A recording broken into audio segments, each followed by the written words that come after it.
Սկսեցինք։ Հարգելի գործընկերներ, ուրախ եմ ողջունել ձեզ Խաղաղության կամուրջ նախաձեռնության 3-րդ համաժողովին նվիրված մամլոասուլիսին։ Երրորդ համաժողովը էական ավելի մեծ ծավալի է, քան նախորդ երկուսը, այստեղ բացի Խաղաղության կամուրջ նախաձեռնության բուն անդամներից մասնակցել են նաև երկու երկրների քաղաքացիական հասարակության, փորձագիտական համայնքի, լրագրողական համայնքի մի շարք մասնակիցներ, եւ այսօր մենք որոշում կայացրեցինք ուրեմն Խաղաղության կամուրջ նախաձեռնության երկուական մասնակիցներ, երկու մասնակից Հայաստանից եւ երկու մասնակից Ադրբեջանից հանդես կգան մամլոասուլիսով եւ կպատասխանեն մեր լրագրողների հարցերին։ Ուզում ներկայացնել մեր մասնակիցներին, իմ ձախ կողմում Ֆարհադ Մամեդովն է, ուրեմն Խաղաղության կամուրջ նախաձեռնության համակարգող ադրբեջանական կողմից, Բորիս Նավասարդյանը Խաղաղության կամուրջ նախաձեռնության անդամ եւ Քամալա Մամադովան Խաղաղության կամուրջ նախաձեռնության անդամ։ Պարոն Մամադով, երևի դուք եւս մուտքի խոսք ասեք, որից հետո սկսենք մամլոասուլիսը։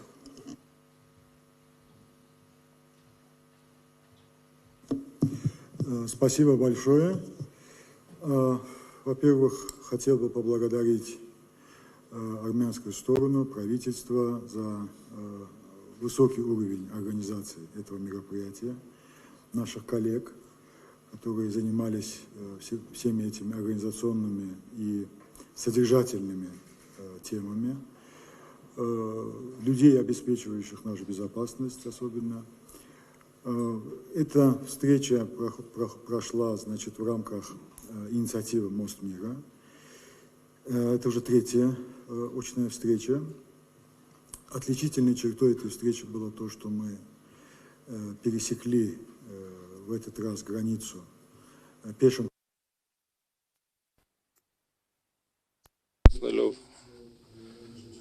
Գործողություններով, որոնք անհրաժեշտ են միջպետական սահմանը կտրելու համար։ Մինչ այդ, ինչպես գիտեք, Խաղաղության կամուրջ նախաձեռնությունը երկու խումբ է հիմի բերում քաղաքացիները ներկայացնող Ադրբեջանի Հայաստանի 5 հոգի ամեն կողմից առաջին հանդիպմանը մասնակցեցին, այս անգամ մենք որոշեցինք ավելի շատ ներկայացուցիչներ հրավիրել քաղաքասարակության հիմնական ուղղությունները կոչված են սատարել խաղաղության օրակարգին Ադրբեջանում և Հայաստանում։ Մենք նաև զուգահեռ անց ենք կացնում մեր գործունեությունը զուգահեռ համընթաց երկու ուղղությամբ է ընթանում։ Նախ աշխատանք բուն հասարակությունների հետ, ադրբեջանական խումբը աշխատում է ադրբեջանական հասարակության հետ, հասարակական կազմակերպությունների հետ, փորձագետների ԶԼՄ-ների եւ հայկականն էլ համապատասխանաբար Հայաստանում։ Երկրորդ ուղղությունը փորձ անելն է իրականացնել համատեղ նախագծեր։ Սկզբունքորեն բուն այս հանդիպումները հենց արդյունք են այդ օրինակ մի երկրորդ ուղղության նախաձեռնության։ Մենք որոշակի գաղափարներ ունենք ապագայի համար։ Կարելի է նշել, որ մենք անկեղծ երկխոսություն հաստատեցինք, դրա համար ստեղծվել է միջավայր մթնոլորտ կառավարությունների կողմից, որը ընդարձակում եւ խորանում է։ Մենք գնահատում ենք այդ իրավիճակը, արտահայտում ենք անկեղծ մեր մտքերը, որոնք վերաբերում են մեր գերակայություններին, այն խնդիրները, որոնք մեզ մտահոգում են մեր հասարակություններին, եւ նաեւ փորձում ենք ձևակերպել առաջարկներ, որպեսզի այդ օրակարգը խաղաղության ընդլայնվի եւ խորանա։ Սրանով ես կսահմանափակեմ, պատրաստ ենք պատասխանել հարցերին։ Պետական լրատվական գործակալությունը եւ հարցը ուղղում եմ ադրբեջանցի պատվիրակներին, ասացեք, խնդրեմ, ինչպիսին է հանրային տրամադրությունները Ադրբեջանում խաղաղության գործընթացի նկատմամբ եւ Թրամփի ուղի նախաձեռնության նկատմամբ։ Շնորհակալություն։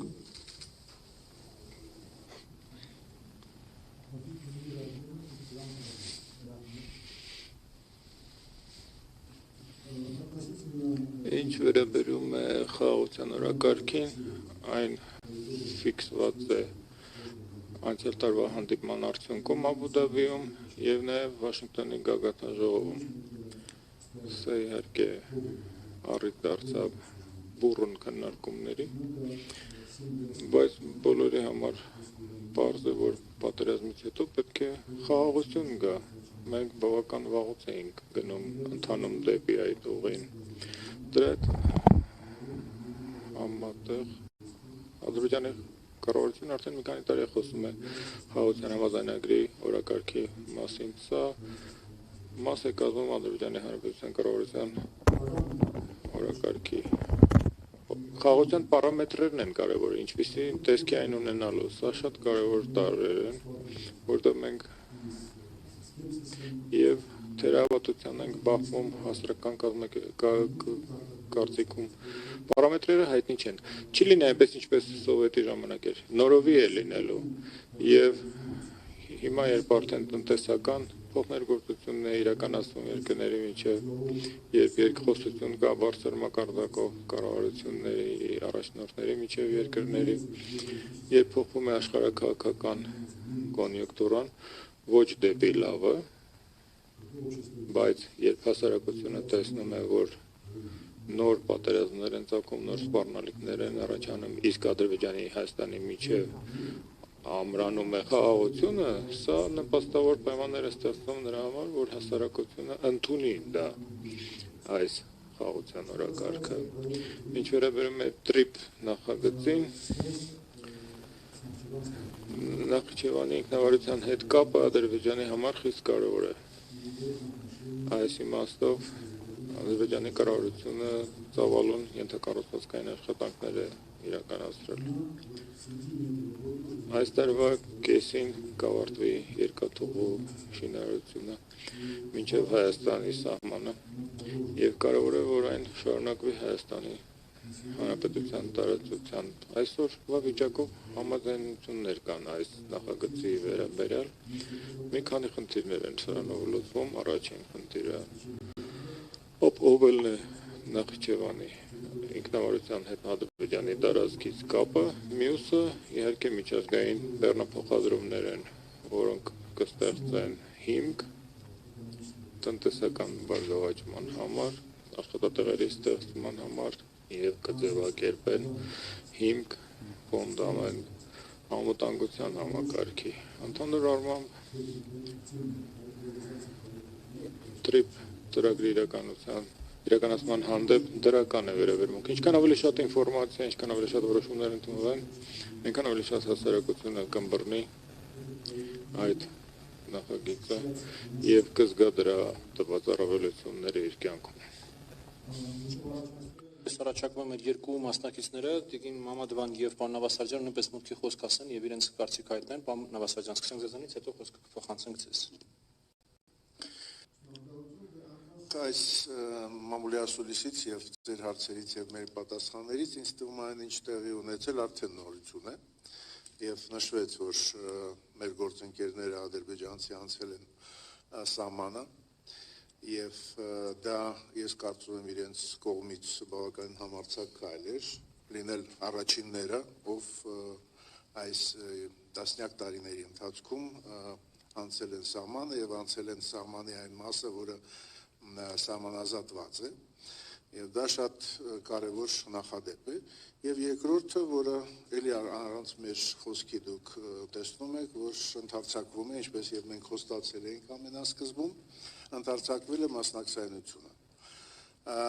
Ես կասեի, որ զարգանում է եւ խորանում է նաեւ անկեղծությունը մեր երկխոսության այս ձևաչափով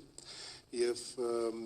միգուցե հարցերի ընթացքում մենք կարողանանք դրան անդրադառնալ, թե ինչ են քննարկել, ոնց են քննարկել, առաջին հերթին մենք սկսում ենք իրար էլ ավելի լավ հասկանալ, իսկ հասկանալը նշանակում է նաև պատկերացնել ինչ է հնարավոր եւ ինչ է հնարավոր չի այս գործընթացի ընթացքում եւ այդ օրակարգը, որ մենք ձևավորում ենք, կարծում եմ օգտակար կլինի նաև որոշում կայացնողների համար, Անկանի որ դա լրացուցիչ երկխոսության արտակ է, որի մասին մեր իշխանությունները երկու երկրների 100%-ով տեղյակ են եւ կարողանում են իրենց աշխատանքը կառուցել նաեւ այն պրոդուկտի հիման վրա, որը մենք ստեղծում ենք։ Շնորհակալություն, համեցեք։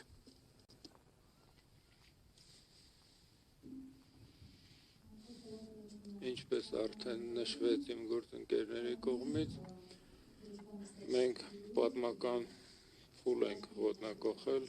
եւ երեկվա մեր սահմանահատումը խորհրդանշական քայլ էր երկար տարիների ընթացքում առաջին անգամ քաղաքացիական ներկայացուցիչները ցամաքային սահման են կտրում սահմանազատված սա ոչ միայն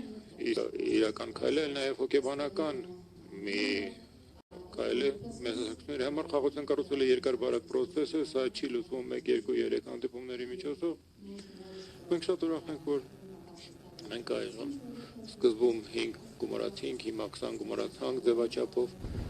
իսկ այս սեղանի շուրջ ամեն կողմ իր անհանգստությունները բարձրաձայնեց համապատասխան հասարակությունների դրանք մենք ականջ դրեցինք, դրանց մենք քննարկեցինք նաև խաղաղության օրակարգը, բոլոր քայլերը պետք է իհարկե հետևական լինեն, ելնելով անցյալ տարի օգոստոսին Վաշինգտոնում ընդունված խաղաղության օրակարգից մենք փորձենք սեփական լումաններ դնել, օգնելով մեր զուգընթաց այն քայլերի հետ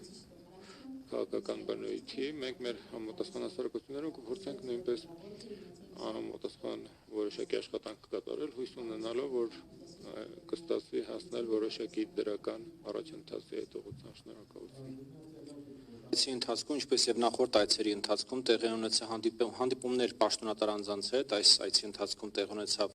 արտաքին գործերի փոխնախարար Վահան Կոստանյանի հետ հանդիպում ամբողջ կազմով եւ Հայաստանի Հանրապետության անվտանգության խորհրդի քարտուղար Արմեն Գրիգորյանի հետ։ Հանդիպումներ տեղի ունեցան նաեւ մեր փոքր խմբով Բաքու այցի ժամանակ, ինչը ես չափազանց բարձր եմ գնահատում եւ կարեւոր եմ համարում, եւ ընդհանրապես երևի թե ամբողջ կազմի անունից ուզում շնորհակալություն հայտնել երկու երկրների իշխանություններին, ուրեմն նախաձեռնությանը ցուցաբերած աջակցության եւ ըստեյության ամեն ինչով ապահովելու համար, որպեսզի այս աշխատանքները հնարավոր դառնան եւ ամենաբարձր մակարդակով իրականացվեն։ Եթե կան այլ հարցեր, ուրախ կլինենք բնականաբար պատասխանել, համեցեք։ Մտլով երկու հարց ունեմ երկու կողմերին էլ այս դեպքում։ Առաջին հարցը հյուրերին տանք։ Ցանկանալի իմանալ վերջին ամիսներին գիտենք Հայաստանը վառելիք է գնում Ադրբեջանից ու արդեն առևտրային process ինքը համարվում է ինքը գործունեություն, այսինքն որոշակիորեն բարեկամական կամ շփումների փուլ է սկսվում դրանից։ Դեռ արդյոք Ադրբեջանում այս բային պատրաստ են Ադրբեջանում կա այդ ցանկություն, օրինակ հայկական ապրանքներ տեսնելու սուպերմարկետներում նրանք պատրաստ են ձեռք բերել օրինակ հայկական կոնյակ կամ այլ ապրանքներ։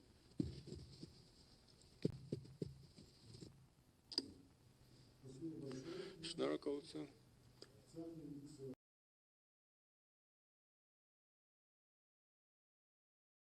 Անձինք էկոնոմիկայի նախարարը Հայաստանի եւ համապատասխան Ադրբեջանի կառույցները աշխատում են այդ ուղղությամբ։ Մենք պետք է հասկանանք, որ այդ օրինակ հարցերում շտապելու կարիք չկա։ Պետք է ուսումնասիրել այն ուղղությունները, որոնցում ջարկ կա։ Այսօր Ադրբեջանից ապրանք է ներկրվում Հայաստան եւ աշխատանք է տարվում բարձրելու համար, թե ինչը տնտեսապես արդարացված եւ նպատակահարմար կլինի գնել Հայաստանից ադրբեջանական տնտեսության համար բիզնեսի, ինչ վերաբերում է գյուղատնտեսական փող ներգործությանը, ներառյալ կոնյակ, դրա համար որոշ ժամանակ է պետք ըստ այսպես ասենք այդպիսի ուղղությամբ այնպես ձևակերպել բիզնեսը, որպեսզի հնարավորինս գայուն տարրերը նվազ լինեն, այնտեղ անվանման հետ կապված անուն կա եւ այլն, այդ ամենը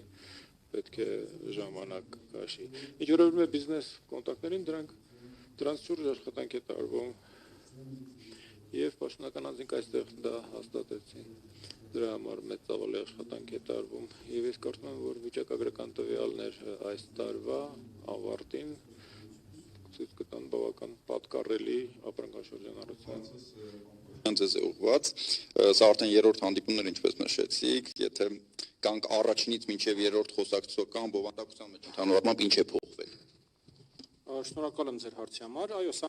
այս ֆորմատով երրորդ հանդիպումն է, բայց մենք մինչև այս ֆորմատի ձևավորումը ունեցել ենք տասնյակ, եթե ոչ հարյուրավոր այլ ֆորմատներով հանդիպումներ, այլ երկրներում, այլ մայրաքաղաքներում եւ բավականին լավ ճանաչում էինք միմյանց եւ բավականին լավ աշխատանքային կապեր ստեղծել էինք ու ըստ էության այս ֆորմատի ձևավորումը դարձել էր հնարավոր հենց այդ կապերի, հենց այդ աշխատանքային փորձի շնորհիվ, այնպես որ ասել, որ այս 3 հանդիպման ընթացքում օրինակ մենք ինչ որ նոր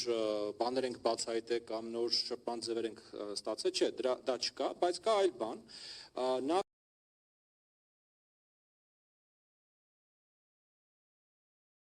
Երևանում եւ Բաքվում ըստ էության երկաթյա վարակույրի պատրման, այսպես ասենք, առաջին փորձերն ենք մենք իրականացրել, ընդ որում գնալով ավելի ընդլայնվող, գնալով ավելի այսպես սիմվոլիզմը մեծացնող քայլեր, օրինակ համար այս այցը, որտեղ է ունեցել հենց սահմանազատված հատվածը ոտքով անցնելուց այլ ոչ թե ինքնաթիռով, բավականին լուրջ սիմվոլիզմ է իր մեջ պարունակում, դա այսպես առաջին կողմը, իսկ ինչ վերաբերում է բովանդակությանը, ապա ես կարող եմ ասել, որ հենց առաջին հանդիպումից սկսած, Երևանյան առաջին հանդիպումից սկսած, որը մեկնակետը դարձավ այս նախաձեռնության, կողմերը որևէ խնդիր չեն ունեցել իրենց հուզող խնդիրները բարձրաձայնելու ու նորից դա լինի Երևանում, թե դա լինի Բաքվում, դա լինի հայկական կողմի համար, թե դա լինի ադրբեջանական կողմի համար, այն բոլոր խոսակցությունները, այն բոլոր թեմաները, որոնք քննարկվում են մեր հասարակությունների կողմից, որոնք հուզում են մեր հասարակությունները, այս սեղանի շուրջ բնականաբար բարձրաձայնվում են, այդ սեղանի շուրջ քննարկումներ լինում են, ավելին ձեզ ասեմ, նաև պետական պաշտոնյաների այդ հանդիպումների ժամանակ երկու կողմերն էլ իրենց հասարակությունների համար կարևոր բոլոր հարցերը բարձրաձայնում են։ Միով բանիվ կարող եմ ասել հետևյալը, որ ֆորմատի զարգացումը այս պայծրությամբ կապված է ավելի շատ իր կազմի մեծացման հետ, ուրեմն իր պրոյեկտների իրականացման հետ, որովհետև դուք գիտեք, որ մենք բացի հանդիպումներից նաև նախաձեռնել ենք կոնկրետ նախագծեր, որոնց իրականացման ուղղությամբ աշխատում ենք, դա համատեղ հոդվածներ, համատեղ հետազոտություններ, այլ պրոյեկտներն են, որոնց իրականացումն է լինելու նաև բավականին լուրջ պրոգրեսը մեր նախաձեռնության, եւ վերջապես նոր ուրեմն այդ ընդլայնումը, որ ասում եմ, ինքը բնականաբար ինքնանպատակ գործընթաց չի, ինքը նպատակ ունի եւ մեզ հետ միակարծիք եւ մեզ հետ տարակարծիք նոր ակտորներ ներգրավել այս process-ի մեջ։ Համեցեք։ Հայաստանի հանրային ռադիո, եթե նորից վերադառնանք այն կետին, որ հասարակությունները երկար տարիներով միմյանց հետ չեն շփվել, եղել է հակամարտություն, որը բնականաբար իր հետ բերել է հասարակությունների շփման խզմանը։ Հարցս ուղղում եմ ադրբեջանական ներկայացուցիչներին, հասարակության հետ շփումներում ինչ եք նկատում, ինչպիսի մտավախություններ կան հայկական կողմի հետ շփման արդյունքում ձևավորված մտքերում, ինչպես է ադրբեջանական հասարակությունը դիտում այն հարցը, այն կոնտեքստում, որ Հայաստանը եւ Ադրբեջանը արդեն ունեն ձևավորված խաղաղություն եւ օրերից մի օր պիտի միասին կառուցեն ինչ-որ շփման եզրեր։ Շնորհակալ եմ։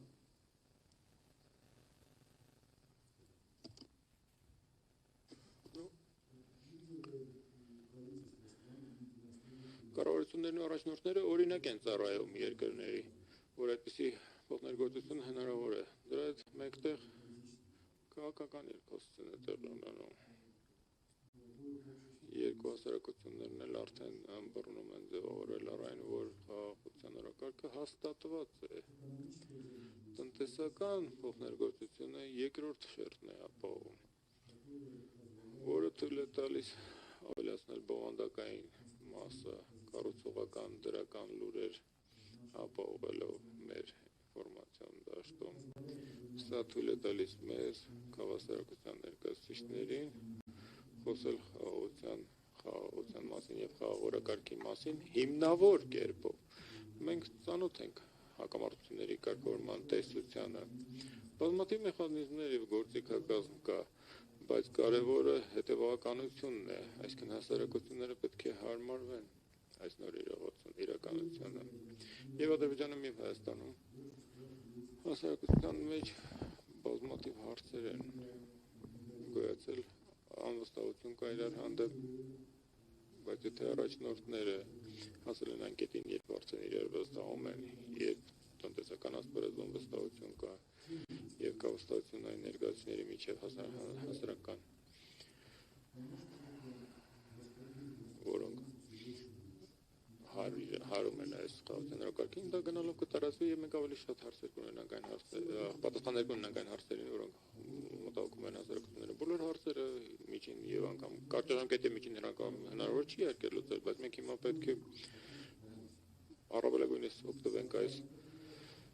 բացված հնարավորությունից, եթե այդ պայմանները կան, պետք է այդ հնարավորությունը առավելագույնս օգտագործել ցույց տալ, որ խաղաղությունը հնարավոր է։ Բարև ձեզ, Factor TV, ես կուզեի երկու հարց ուղղել, առաջինը երևի նաև կարող է վերաբերվել հայկական կողմին, փետրվարի 9-ից 11-ը Հայաստանի եւ Ադրբեջան առաջին անգամ այցելեց ԱՄՆ փոխնախագահ J.D. Vance-ը, ինչպես է գնահատում այդ այցի արդյունքները երկու երկրների համար, Հայաստան-Ադրբեջան խաղաղության գործընթացի համար եւ նաեւ դրա հարցերից մեկը նաեւ այն է, որ այդ այցի ընթացքում հայտարարվեց Հայաստանին վիպետ անօթաչու սարքերի մատակարարման մասին, նախկինում Ադրբեջանում շատ սուր էին արձագանքում նման մատակարարումներին, խոսում են Հայաստանի միլիտարիզացիայի մասին, այս այցերի արդյունքում եւ քաղաքական զարգացումների արդյունքում կարող են այդ մոտեցումները փոխվել եւ կխնդրեի երկու կողմերի մեկնաբանությունը այս հարցում։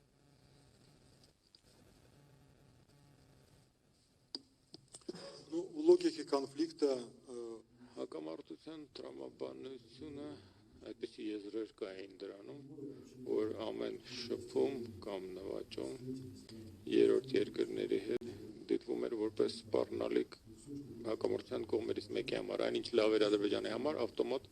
գնահատվում էր որպես վատ Հայաստանի համար եւ հակառակը։ Ներկայիս շփումները եւ բացությունը արտաքին քաղաքականության կուրսերի Հայաստանի Ադրբեջանի ցույց են տնում, որ մենք մտադիր չենք օգտագործել մեր կապերը այլ երկրների հետ իրար դեմ։ Դրանով հանդերձ կա նաև խաղաղության օրակարգ։ Մենք ուշադիր հետևում ենք այդ թեմային սպառազինությունների առհասարակ ամբողջ տարածաշրջանում եւ մասնավորապես Հայաստանում, նույնը եւ Հայաստանում են անում եւ ինձ թվում է խաղաղության համաձայնագրի ծրագրումը եւ դրա ավերացումը մոտակա 1.5-2 տարին կլուծեն նաեւ այս խնդիրը, որ մենք չպետք է այսպես ասած հուզվենք մյուս երկրի մյուս կողմի ռազմականացումից։ Վրաստանի ռազմականացումը ոչ Ադրբեջանում, ոչ Հայաստանում սպառնալիք չի դիտվում։ Ես կարծում եմ, որ եթե հետևողականորեն մենք գնանք դեպի ստորագրումի վավերացում խաղաղության համաձայնագրի, կգա մի փուլ եւ դա կսկսի մեզ չանհանգստացնել այլևս։ Նրա մասին, որ Աբու Դաբի հանդիպումը, իսկ այժմ արդեն նաև երկու հանդիպումներ Աբու Դաբիում եւ Վաշինգտոնի հռչակագիրը փոխել են, եթե ոչ ամեն ինչ, ապա շատ բան։ Եվ հենց ձեր նշած հարցադրում ես կարծում եմ այդ պնդումների հերթական ապացույցներից մեկն է, որովհետև ինչպես դուք եք շատ ճիշտ նշում, եթե նախկինում նման իրադարձություն տեղի ունենար Երևանում կամ Բաքվում, կապ չունի ըստ էության, ապա հակառակ կողմը շատ սուր էր դրան արձագանքելու։ Եվ հիմա այդ արձագանքների բացակայությունը, այո, առավատչան է նրա, որ ուրեմն երկու կողմերը ընտրել են իրենց համար քաղաքական գիծ, սպասարկում են այդ քաղաքական գիծը եւ այդ քաղաքական գիծը խաղաղություն կառուցելն է։ Ես շատ հաճախ եմ Հայաստանում հարցազրույցների ժամանակ ասում, որ իմ կարծիքով խաղաղությունը կառուցվում է երկու այսպես հիմնասյուների վրա։ Մեկը դա կողմերի մեր դեպքում Հայաստանի դիմադրունակությունն է, մյուսը դա ուրեմն արդյունավետ բանակցային գործընթացն է եւ փոխշահավետ հարաբերությունների կառուցումն է։ Եվ ըստ էության անցնող ամիսների ընթացքում մենք տեսնում ենք հենց այդ զարգացումը։ Շնորհակալություն, համեցեք։ Добрый день, я Армен Վարդանյան։ Ես Արմեն Վարդանյանն եմ։ Առաջին տեղեկատվական ալիքի լրագրող Հայաստանի Ադրբեջանի ներկայացուցիչներին մի հարց ունեմ, հետևյալն է հարցը։ Հայաստանում կա որոշակի շրջաններ, փորձագետներ, քաղաքական գործիչներ, որոնք համարում են, որ իրականում Ադրբեջանի իշխանությունները մտադիր չեն խաղաղություն հաստատել երկու հասարակությունների միջև եւ նրանք օրինակներ են բերում, ասում են օրինակ տեսեք ադրբեջանական դպրոցներում երեխաներին սովորեցնում են, որ Հայաստանի ներկայիս տարածքը բնիկ ադրբեջանական հողեր են, ասում են, որ Ադրբեջանում կա Վարուս Ահմադով ակտիվիստ, որը նույնպես կողմնակից է երկու երկրների հաշտեցման, բայց Ադրբեջանի իշխանությունները նրան բանտ են նստեցրել, ուստի այս ամբողջ գործընթացը ծխացած կույտ է։ Ադրբեջանի իշխանությունները իրականում չեն ուզում խաղաղություն հաստատել, ինչպես կպատասխանեք մարդկանց, ովքեր կողմ են այս տեսանկյունին։ Շնորհակալություն։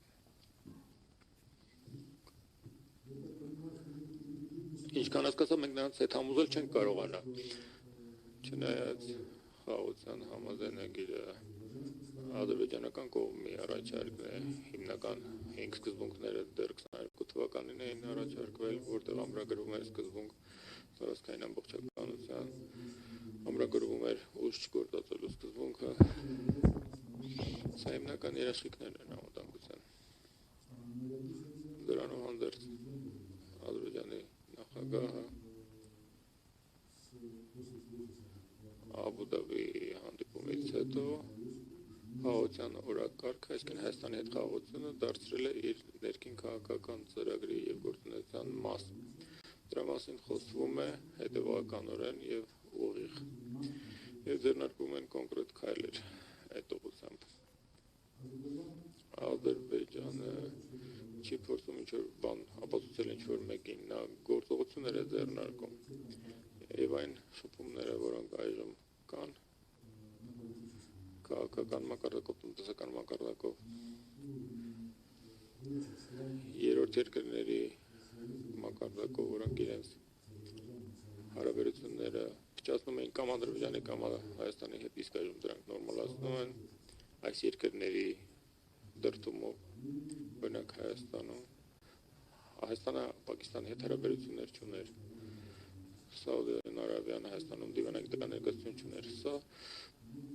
ժամանակ եւ հետեւական գործողություններ է պահանջում։ Մենք տեսնում ենք, որ այսօր խաղաղության օրակարգը քաղաքական մակարդակով, տնտեսական մակարդակով եւ հասարակական ընկալման մակարդակով կայանում է։ Պետք է քայլեր անել իհարկե, որպեսզի առաջ ընթանանք։ Ամեն փորձագետ կարող է սեփական չվերադառնալու կետ ունենալ։ Ոմանց համար դա դպրոցական դասագիրն է, ոմանց համար խաղաղության համաձայնագրությունն է, ոմանց համար խաղաղության օրակարգն է ներկայիս։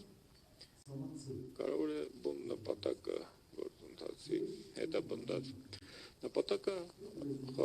պատերազմի չկրկնվելն է։ Սա եւ Ադրբեջանի եւ Հայաստանի հասարակությունն է կիսում։ Ուղին, որը մենք կգնանք դեպի այդ նպատակը, լեգիտիմ իշխանությունների կողմից է որոշվում մեր երկրների։ Ինչ վերաբերում է հարցի այն անձի վերաբերյալ ձեր ասածին, երկրորդ ուղին, երկրորդ թրեքը, որը իրականացվում է ֆինանսական օժանդակությամբ միջազգային ինստիտուտների, Եվրոպական միության երկրների, Ադրբեջանում սահմանափակումներ չկան քաղաքացիական ներկայացուցիչների համար մասնակցելու այդ process-ներին։ Դրա համար այդ մի գործը պետք չի այդ օրինակ լուսապսակ ստանա։ Մենք ինքներս ենք այդ երկխոսության հարթակների մասնակից տասնյակ անձինք մարդիկ եւ այսօր համարյա 30 տարի Բաքվի մամլո ակումբի հետ մասնակցել է այս երկխոսության։ Սա լրիվ այլ դեպքեր են, որոնք հիմք են դառնում սպեկուլյացիաների համար։ Գործողությունները կապացուցում են մեր հակվածությունը խաղաղորակարգի կառավարության կողմից։ Իսկ ինչպես դա կընկալվի եւ արդյոք դա օբյեկտիվ թե սուբյեկտիվ կլինի, դա արդեն առանձին փորձագետների գործն է։ Ես կարծում եմ, որ երկու հասարակություններում է բնականաբար կան սկեպտիկներ, կան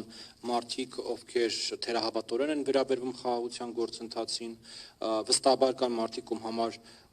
ուրեմն անցնող կոնֆլիկտը շարունակում է դեռ չափազանց մեծ քանակությամբ ցավ գեներացնել, վիշտ, բարկություն, ջղայնություն եւ այլն։ Դա բնական է, դա չէր էլ կարող այլ կերպ լինել նման երկար տևած, այսպես տասնամյակներ տևած կոնֆլիկտից հետո։ Այդ մարդկանց հետ մենք պետք է շարունակենք աշխատել, ժամանակն է գուցե լավագույն բժիշկը շատ հարցերի լուծման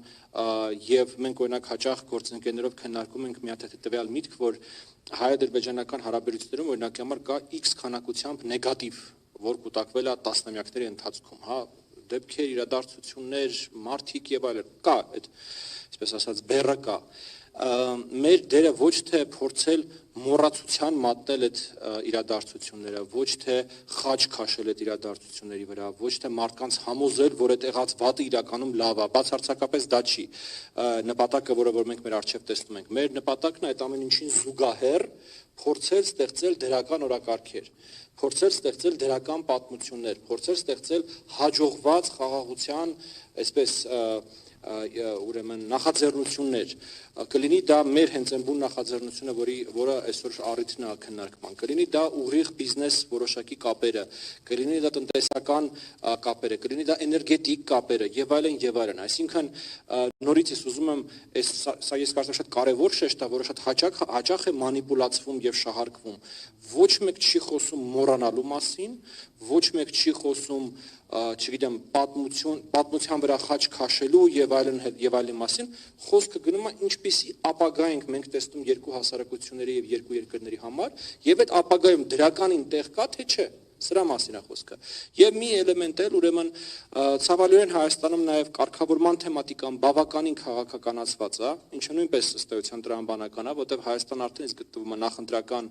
այսպես քարոզչության փուլում, եւ այն նեգատիվ կենտրոնացումը, որը կա խաղաղության օրակարգերի վրա, շատ հաճախ ունենում է զուտ ներքաղաքական նաեւ որոշակի կոնոտացիա, նաեւ երբեմն Հայաստանի հետ կապ չունեցող քաղաքական շրջանակների կողմից գեներացվող քաղաքական բովանդակություն։ Դա ցավալիորեն նույնպես առկա է։ Այլ հարցեր համեցեք։ Հարց։ Ուրեմն տանք սովորաբար այս հանդիպումներից հետո հայկական կողմը միշտ հանրային միջավայրում շփումներում խոսում է խաղաղության գործընթացում առաջընթացի մասին, այսինքն հետաքրքիր է սարմով դուք ինչ ազդակներ եք փոխանցում Ադրբեջանի հասարակությանը երբ գնում եք։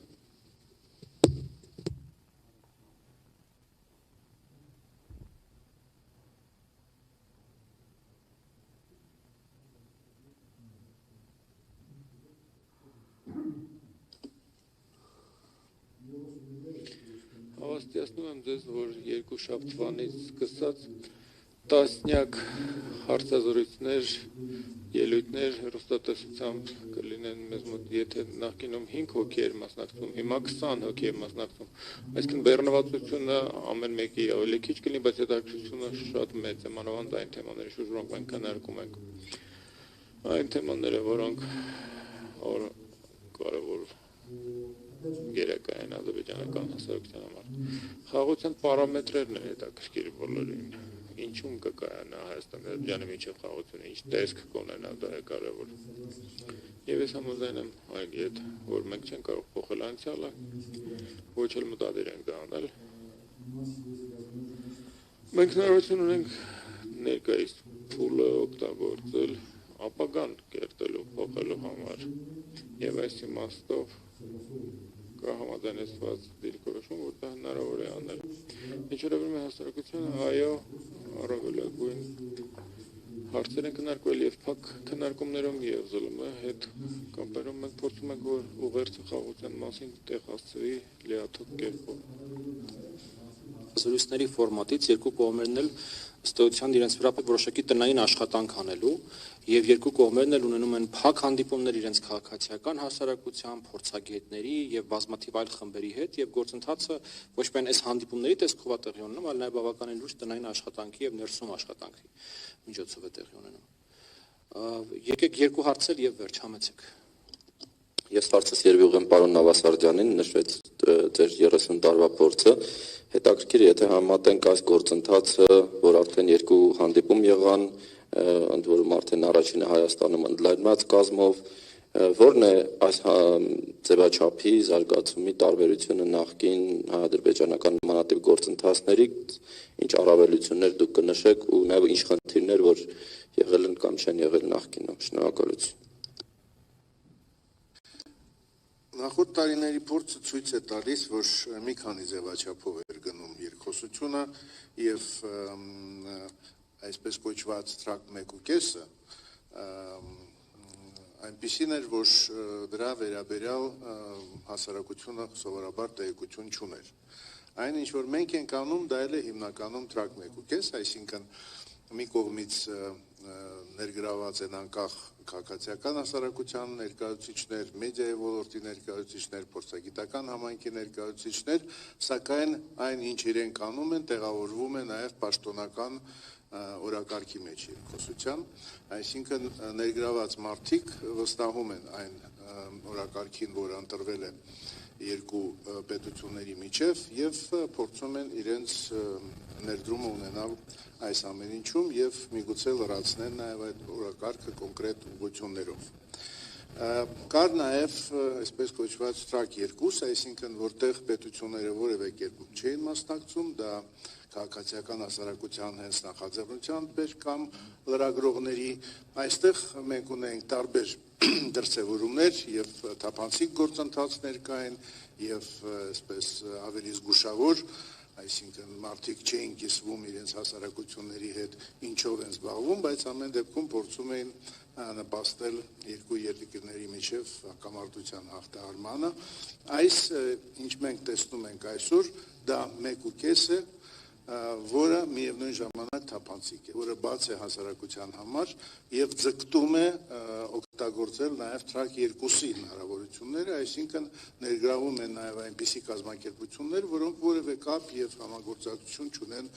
պետական կառույցների հետ, ինչպես նաեւ փորձագիտական հանրության ներկայացուցիչներ, որոնք այդ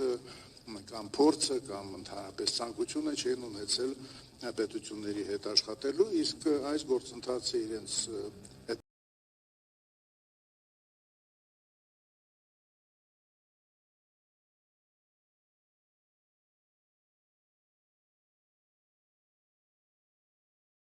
եւ մենք տեսնում ենք, որ բավականին մեծ ցանկություն կա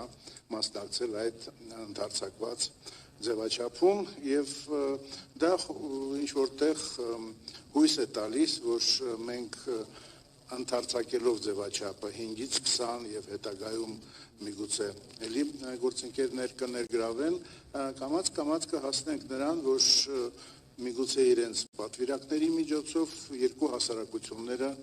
լինեն բավականին ինտենսիվ երկխոսության մեջ եւ առանց դրա մենք շատ լավ հասկանում ենք իրական հաշտություն, իրական խաղաղություն եւ հարաբերությունների նորմալացում չի լինում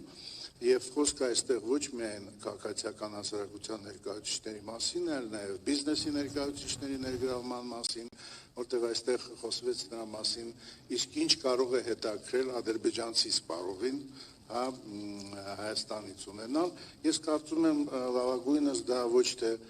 պետությունները կարող են որոշել, ինչ կարող են առաջարկել, այլ հենց մասնավոր բիզնեսի ներկայացուցիչները, որոնք ուսումնասիրեն փոխադարձաբար շուկաները, կհասկանան իսկ ինչ կարելի է մանրակարարել եւ ես կարծում եմ, որ այդ ընդլայնումը նաեւ ոլորտային ներկայացուցիչների գործընթացի մեջ շատ դրական է լինելու, մենք շատ ենք խոսել նաև բնապահպանական հարցերից, կարևորում ենք ջրային ռեսուրսների արդյունավետ օգտագործումը, որտեղ այստեղ Հայաստանը եւ Ադրբեջանը բավականին լուրջ հեռանկարներ ունեն եւ իրենց եղած ջրային ռեսուրսները օգտագործել եւ միգուցե դա արտահանել հարևան երկրներ, որը դառնում է բավականին հետաքրքիր զարգացման համար ուղղություն։ Ես ընդհանրապես երկու ոլորտ նշեցի, բայց այդ ոլորտները շատ են եւ մենք բոլորի վերաբերյալ բավականին հետաքրքիր քննարկումներ ունեցանք։ Շնորհակալություն։ Հարգելի գործընկերներ, վերջին հարցը Համեցիկ Արմեն։ Азербайджан сказано говорит, что для Ադրբեջանական կողմը ասում է, որ վերջնական խաղաղության համար պետք է որ Հայաստանը փոխի սահմանադրությունը։ Վերջերս Հայաստանի իշխանությունները ասացին, որ նոր սահմանադրական հանրակրվեն մոտ ապագայում կգումարվի։ Ինչ կլինի, եթե Հայաստանի հասարակությունը հանկարծ ձեր կարծիքով ինչ կլինի, եթե Հայաստանի հասարակությունը դեմ քվեարկի նոր սահմանադրության եւ ինչպես է պատկերացնում Հայաստանի Ադրբեջանի միջև հարաբերությունները մոտակա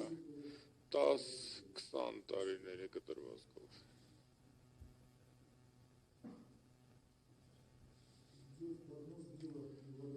Կանխատեսումներ անելը անշնորհակալ գործ է, բայց մենք կսևեռվենք մինչև խորհրդանական ընտրությունների ժամկետի վրա, ինչի որովհետև Ադրբեջանի համար կարևոր է այն, թե ինչպես են քաղաքական ուժերը Հայաստանում իրենց ծրագրերում ձևակերպելու սեփական տեսլական Ադրբեջանի Հանրապետության հետ հարաբերությունների երկրորդ տարը թե քանի տոկոս ձայներ որ ծրագիրը կամ առաջնորդը կստանա հասարակության կողմից սա հստակ ուղերձ կլինի Ադրբեջանի համար առայն թե ինչպես է հայկական հասարակությունը տեսնում Ադրբեջանի Հանրապետության հետ հարաբերությունները այսօրվա վիճակով խաղաղության օրակարգը հաստատված է բայց այն այսպես ասենք անշրջելի չի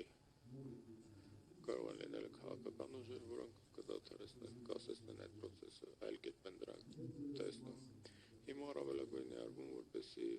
ցուցադրվի որ ադրբեջանական կողմը հարում է խաղաղության օրակարգին եւ ցուցադրում է որ երկու կողմերն էլ շահում են խաղաղությունից եւ երրորդ երկրների հետ իրենց հարաբերություններում եւ ինքնիշխանության ամրացման